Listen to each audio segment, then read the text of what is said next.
Na aula desse domingo, nós vamos aprender a respeito do propósito do culto, seu ritual litúrgico e apresentar o centro do culto pentecostal. Fique conosco, vai começar mais uma aula de Escola Bíblica Dominical.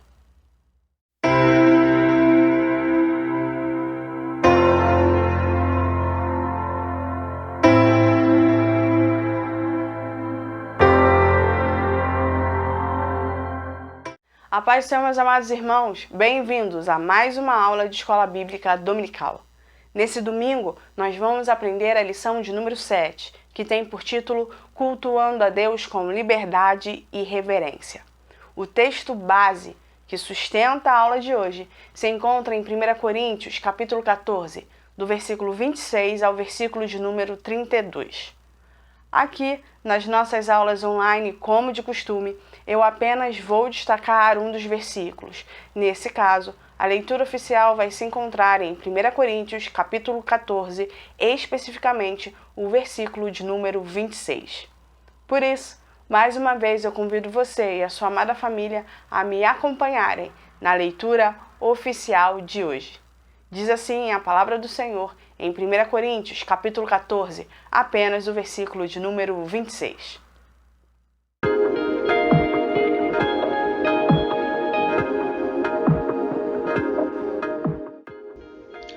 Que fareis, pois, irmãos, quando vos ajuntais?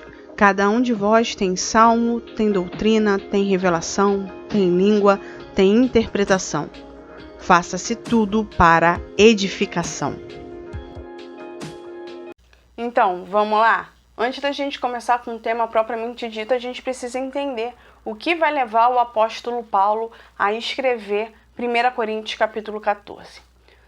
Paulo, quando vai escrever esse capítulo, e especificamente os versículos de número 26 ao versículo de número 33, a intenção de Paulo é orientar os cristãos de Corinto a como organizar um culto, a como organizar uma reunião da igreja.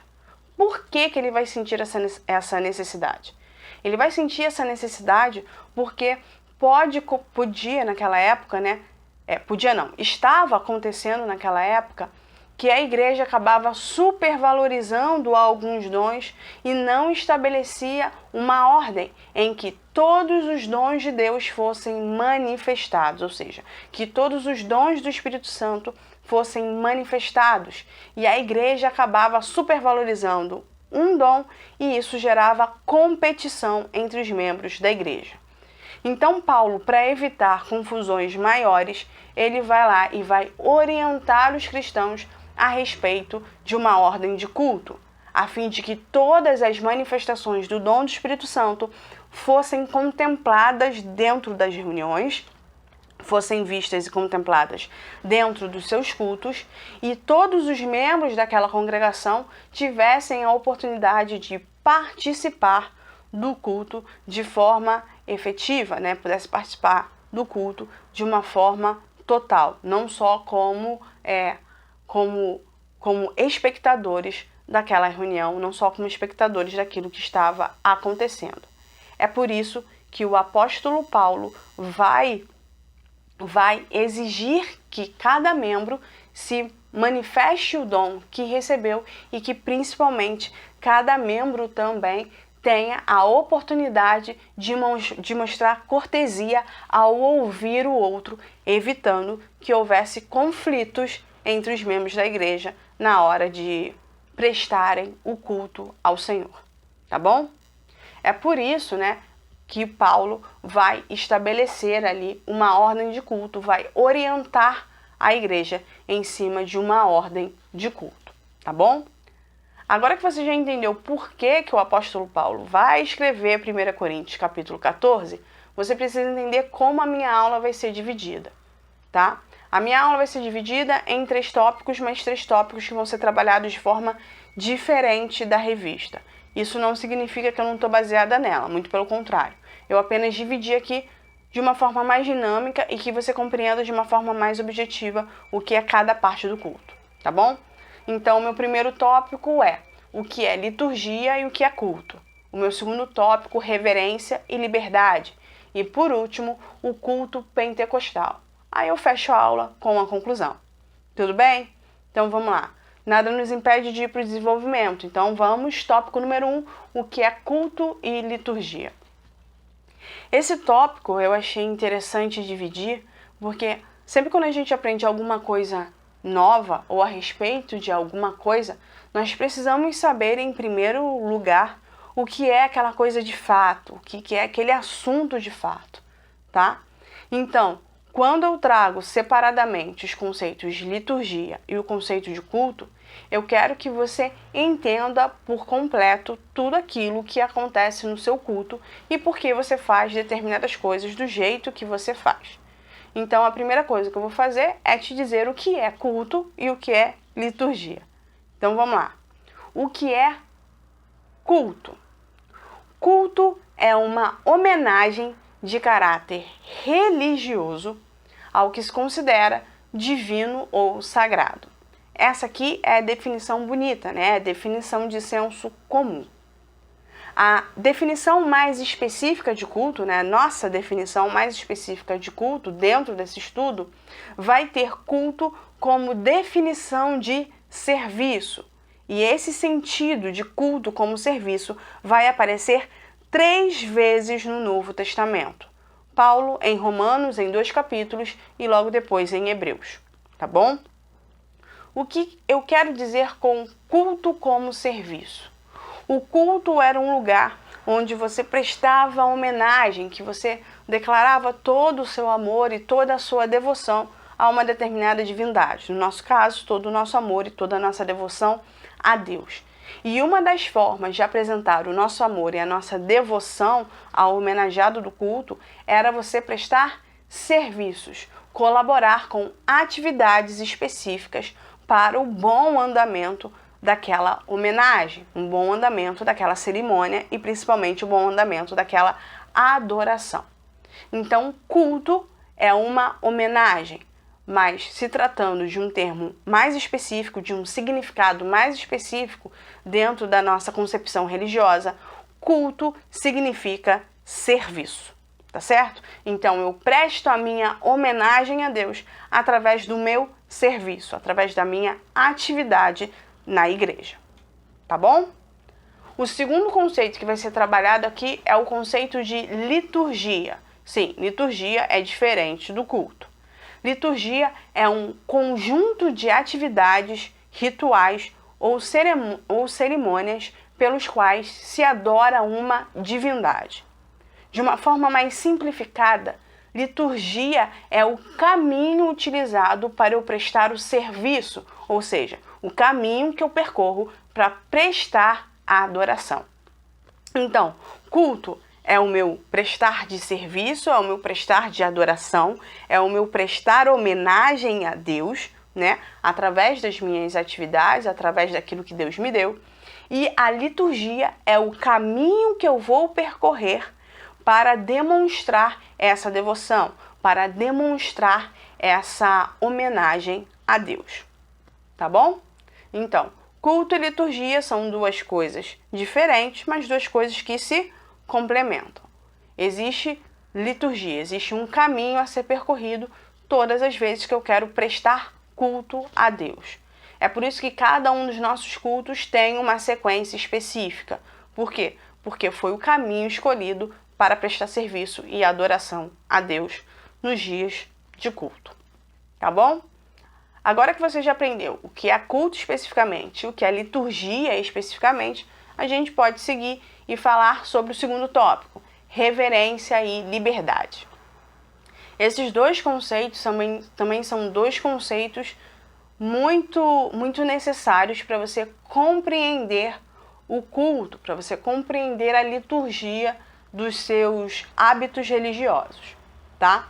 Então, ao observarmos o tema, né, ao observarmos o culto como um tema de forma mais aprofundada, nós vamos ver que, biblicamente, não há um manual sobre organização do culto de forma específica. O que Paulo nos oferece, né, são diretrizes a serem seguidas sobre o assunto. Existem aí regras, existem coisas que não podem ser excluídas de um culto. Então vamos lá, o apóstolo Paulo ele não estabelece uma ordem concreta sobre o culto. O que ele faz é mostrar um exemplo de culto, um exemplo do que pode ser feito num culto, mas ele estabelece diretrizes, ele estabelece orientações que não podem ser esquecidas, tá certo? Então, no seu exemplo de reunião, Paulo apresenta duas diretrizes máximas, ou seja, duas coisas que não podem faltar num culto para que esse culto tenha efetividade. São elas a decência e a ordem. O que Paulo está dizendo aqui é que não importa qual é o caminho, qual é a liturgia que você vai preferir ou qual é a liturgia que você vai seguir. O que não pode faltar é decência, ou seja, comportamento decente e principalmente ordem, principalmente o quê? Sentido, tá bom? É isso que não pode faltar num culto. Agora, por onde você vai começar e como você vai terminar, depende da liturgia que você decidiu ou que a sua igreja optou por seguir, tá certo? Quando essas diretrizes de ordem e decência, elas são cumpridas, né? Elas alcançam esse objetivo de ordem e decência, ela acaba provocando uma atitude específica nos seus membros, que é a atitude de reverência. Agora, o que é reverência? Reverência é um respeito profundo sobre aquilo que está sendo feito. Vou dar um exemplo prático. Quando você vai a alguma solenidade de algum governante, quando você observa, por exemplo, o presidente da República tomando posse, você vai observar que todos ficam em silêncio. Por quê? Porque eles entendem que aquele momento é um momento em que alguém está apresentando algo de tamanha importância que gera em cada um profundo respeito. Então, ao mesmo tempo que quando você encontra uma autoridade, essa autoridade te inspira respeito e o seu comportamento acaba transmitindo esse sentido de respeito, a reverência dentro do culto tem também essa função de demonstrar profundo respeito, não só sobre aquilo que está sendo feito, mas também a quem está sendo feito. Alguém que vai para um culto que não tem reverência não está mostrando respeito ou profundo respeito por aquele que está sendo homenageado. E aí, como é que eu posso acabar ofendendo ou desrespeitando aquele que está sendo homenageado? No caso dos nossos cultos, isso fica muito claro. Andar pela igreja em hora inapropriada e principalmente durante a pregação da palavra. Conversar durante a ministração do culto, conversar durante a ministração da palavra, utilizar telefone celular e internet durante o culto, né? Fora aí das obrigações que às vezes podem ocorrer, ou simplesmente ignorar aquilo que está sendo feito. Quando um culto se estabelece, ele tem que gerar naquele que está ouvindo ou naquele que é participante do culto um estado de reverência, um estado de extremo e profundo respeito a Deus. É por isso que os nossos cultos sempre acontecem do líder da igreja estar chamando a atenção da igreja para isso, porque Deus se faz presente. Quando você vai fazer uma homenagem a alguém, aquela pessoa vai estar presente e ela entende que você está homenageando porque você a respeita. Quando isso não acontece, quando não há o respeito, todo o valor do culto vai por água abaixo, tá certo? Então, reverência é ter profundo respeito sobre aquilo que está sendo feito, sobre aquilo que está sendo realizado. E a reverência é uma consequência natural quando nós entendemos o que é culto, entendemos a funcionalidade da liturgia e, principalmente, entendemos para quem estamos cultuando. Então, agora que você já sabe o que é culto, o que é liturgia, não tem mais desculpa para você não ativar em você o resultado da reverência. Então, cuidado, não ande pela igreja no horário de culto, não fique do lado de fora conversando porque atrapalha o culto, mantenha o seu celular desligado porque isso interfere na programação do culto e, principalmente, mantenha-se focado no que o culto está fazendo, no que o culto está representando e que serviço você está prestando nesse culto, tá bom? É também no culto que a gente encontra o sentido de liberdade. Todo membro de uma igreja tem liberdade. E nas igrejas cristãs isso fica meio óbvio, porque essa liberdade ela se encontra na flexibilização da organização, tá? As igrejas cristãs, principalmente as igrejas protestantes, elas são, de modo geral, diferentes na sua liturgia, elas são diferentes na sua demonstração de serviço. As igrejas protestantes ou as igrejas cristãs no geral, elas podem ir da cerimônia ornamental, ou seja, daquela cerimônia toda ornamentada, toda cronometrada, toda seguida, né? Com todo um critério de culto, até um culto ou uma cerimônia mais simples. Um exemplo de cerimônia ornamental são as missas da Igreja Católica. As missas da Igreja Católica são reuniões todas ornamentadas, todas cerimoniais. Tem um momento para a entrada do sacerdote, tem um momento específico para cada coisa, tem uma entrada específica para cada momento daquela cerimônia.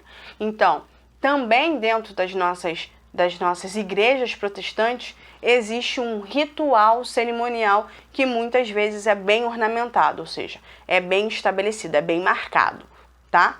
Mas também existem, dentro dessa conjectura, também existem as igrejas que optam por uma cerimônia mais simples, onde não há ornamento, e sim acabam privilegiando alguma espontaneidade dos membros da sua congregação, tá bom? Então aqui o que vai fazer diferença do culto é apenas a liturgia, mas o propósito continua sendo o mesmo. E é na liturgia em que nós encontramos a liberdade com reverência, mas ainda assim uma liberdade de estabelecer o ritual e uma liberdade de expressar a Deus através dos dons espirituais o meu amor, o meu serviço, a minha dedicação e principalmente a minha devoção, tá? Quando entendemos e aplicamos as diretrizes estabelecidas ali por Paulo, os conceitos de culto e liturgia que manifestamos, ou a manifestação da adoração, dá aos membros essa oportunidade de viver e experimentar a liberdade da adoração a Deus, de novo, com reverência. Então, existe liberdade no culto, mas essa liberdade é pautada nas diretrizes que já foram observadas, com um sentimento de reverência, com um sentimento de respeito profundo por aquele que está sendo adorado, por aquele que está sendo homenageado, tá? Por isso, não há problema nenhum em a gente ter vários caminhos de adoração, porém, sem nunca perder a ordem, a decência e sem perder a reverência a Deus, tá? Então, isso explica porque eu tenho várias igrejas protestantes que têm vários estilos de culto diferentes, tá certo? Mas todas elas devem adorar, glorificar e bendizer a Deus sempre com ordem, decência e reverência, tá? Ou seja, estimulando a reverência nos seus membros. Então, até aqui você já aprendeu o conceito do que é culto, do que é liturgia, o que é reverência e, principalmente, aonde se encontra, onde se estabelece a liberdade no culto. Ou seja, a liberdade está em você escolher e participar da liturgia do culto num todo, tá? De acordo com aquilo que você se sinta mais confortável para expressar o louvor e a adoração a Deus. É por isso que o protestantismo acaba sendo bem fragmentado, tá bom? Mas isso não é errado, tá certo? Então vamos falar especificamente dos nossos, né? Tópico 3, o culto pentecostal. Ao contrário das reuniões mais tradicionais, né? Ao contrário das reuniões mais ornamentais, das cerimônias, né? Das reuniões mais sistemáticas, os cultos pentecostais são mais dinâmicos, tendo sempre como centro da nossa adoração o Deus Trino, tá? Os cultos pentecostais, eles obedecem, tá certo? Como centro da adoração, a manifestação do Deus Trino. Nós pentecostais nos reunimos em nome de Jesus para adorar a Deus e manifestar todas as suas características, todas as suas apresentações, sendo elas: nós declaramos o amor e a criação do Pai, principalmente o amor do Pai para resgatar o homem, tá? Segundo, nós declaramos o sacrifício e a salvação pelo Filho Jesus. Jesus, dentro da nossa concepção e nos nossos cultos, é declarado como o Messias. E por último, a manifestação do Espírito Santo, através do seu cuidado, orientação e manifestação dos seus dons, assim como orienta as Escrituras. Então, mesmo os cultos pentecostais, não sendo tradicionais, nem ornamentais, nem sistemáticos, eles são cultos voltados para a adoração e para a adoração do Deus Trino, ou seja, para a adoração das manifestações de Deus na nossa vida. Nós declaramos que Jesus é o Messias, nós aceitamos as múltiplas manifestações do Espírito Santo e as manifestamos em nossos cultos e, principalmente, declaramos o amor e a criação do Pai sobre todas as coisas. Então, o culto pentecostal, mesmo no seu dinamismo, né, da construção da liturgia, ele mantém o centro do seu culto voltado para o Deus Trino, como também bem estabelece as diretrizes de declaração de fé das Assembleias de Deus. Tudo bem? Então, mesmo sendo um culto ornamental, ou mesmo sendo um culto mais dinâmico, ou um culto mais simples, a presença de Deus e a pessoa de Deus é glorificado e exaltado, porque Ele é o centro da nossa adoração. Tá bom? Por que a gente acaba ressaltando muito isso? Porque, ao mesmo tempo que há muita crítica à formalidade das igrejas tradicionais, também existe muita crítica aos cultos mais dinâmicos, principalmente aos cultos pentecostais, que acabam sendo mais animados, né? Acabam sendo mais agitados na sua demonstração litúrgica. O que eu quero deixar bem claro aqui é que nenhum dos dois pontos está errado. Eles apenas seguem caminhos diferentes para a adoração.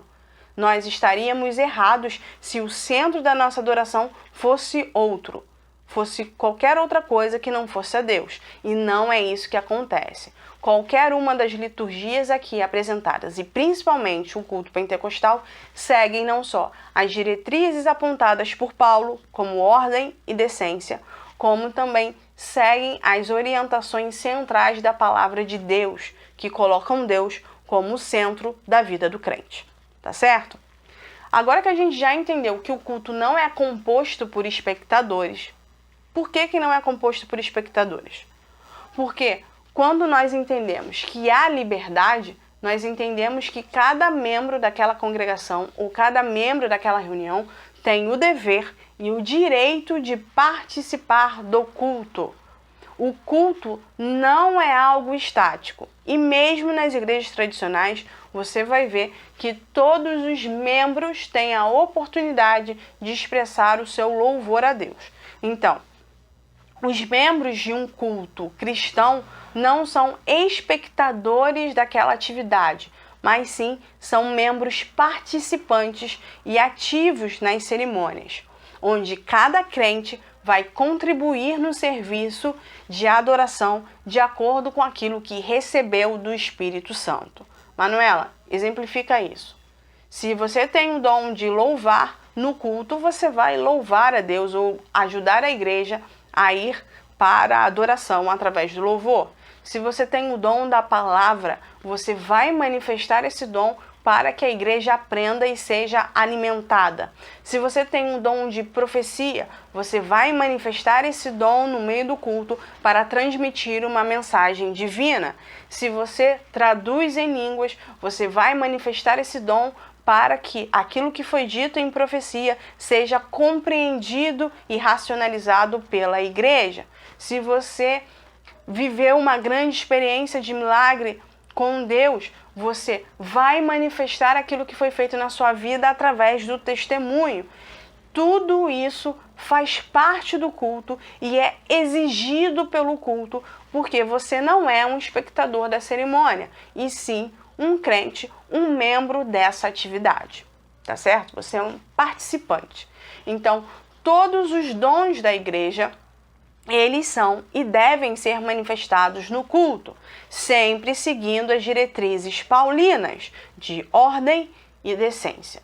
Existe um momento específico para que cada coisa seja manifestada. É por isso que dentro dos nossos cultos pentecostais, nós temos as manifestações de departamentos. Por exemplo, você pode manifestar o seu dom ou sozinho ou em grupo. É por isso que você tem união feminina, é por isso que você tem varões, é por isso que você tem jovens, é por isso que você tem crianças. Por quê? É o momento em que a igreja oferece a Deus louvor e adoração. E aí cada um pode ter a oportunidade de louvar e contribuir para a adoração de Deus no culto. Então, quando você vai cantar lá, jovem, com os outros colegas, você não está lá cantando simplesmente para mostrar serviço ou para mostrar atividade. Você está lá para, juntamente com a igreja, louvar e agradecer a Deus e engrandecer a Deus. Essas atividades não são atividades restritas apenas aos comandantes da igreja, apenas aos ministérios da igreja, tá? Não são limitados a eles. Eles não são os únicos que podem se manifestar. Eles são aqueles que determinam a ordem, dão autorização para que cada coisa venha se realizar. Mas todos nós somos participantes dessa adoração. É por isso que você se envolve com um grupo e esse grupo vai todo domingo lá cantar. Ele não vai cantar simplesmente para mostrar serviço, como eu já disse, mas ele vai lá para louvar e agradecer a Deus e contribuir para que a adoração chegue ao Pai da maneira correta, tá certo? Também o que acontece nos nossos cultos é que essas manifestações, elas podem aparecer, elas podem se manifestar de forma ou pontual ou de forma constante, tá certo? Isso vai depender muito de como está o andamento do culto e daquilo que Deus quer estabelecer no culto, tá bom? Ou aquilo que Deus quer falar para aquele grupo, tá bom? Mas sempre com reverência e na intenção de animar e de alimentar os membros da igreja, tá? E principalmente de demonstrar aos visitantes da igreja o porquê de fazermos aquilo, do porquê nós vamos prestar culto a Deus. Tudo bem? Agora que a gente já entendeu o porquê de culto e liturgia, o porquê de liberdade e reverência, e por que os cultos pentecostais acabam sendo aí diferentes dos outros cultos, a gente já pode concluir a aula. Então vamos lá. O motivo pelo qual vai levar esse tema de volta às igrejas, né, o motivo que vai levar esse tema a ser abordado de novo no meio da igreja, é porque, infelizmente, o entendimento sobre os nossos cultos tem se perdido pelo hábito da nossa prática religiosa. Muitos de nós vão para o culto apenas porque é um hábito. Muitos de nós vão para o culto porque é apenas algo que eu faço todo domingo, ou porque é algo que eu faço toda semana. E o culto não tem essa intenção. O culto não tem a intenção de se tornar mais um hábito. Então, não deixe que o sentimento que o sentimento de que é só mais alguma coisa que eu estou acostumado a fazer, não deixe que o costume, tá, transforme o seu culto em simplesmente um culto presencial, em simplesmente um lugar onde eu bati o ponto todo domingo. Não deixe que isso aconteça com você. Ressuscite dentro de você o significado, o verdadeiro significado e importância do culto nas nossas vidas, que é o lugar onde nós manifestamos não só aquilo que Deus nos deu, mas também homenageamos a Deus por aquilo tudo que Ele tem realizado, não só na minha vida, mas no meio da igreja. Lembre-se, o verdadeiro significado do culto é servir e adorar a Deus com aquilo que o Espírito Santo me deu. Espero que essa aula tenha sido explicativa, espero que você tenha lembrado aquilo que o culto é nas nossas vidas. Eu desejo a você um excelente domingo. Se você teve alguma dúvida, por favor, deixe aqui nos comentários. Eu vou ter o maior prazer de te explicar. Se você é da nossa igreja, você já sabe onde me encontrar. E nunca se esqueça do porquê você presta culto, louvor e adoração a Deus. Que Deus a todos abençoe, um excelente domingo, um bom descanso e até a próxima aula de Escola Bíblica Dominical. Até lá!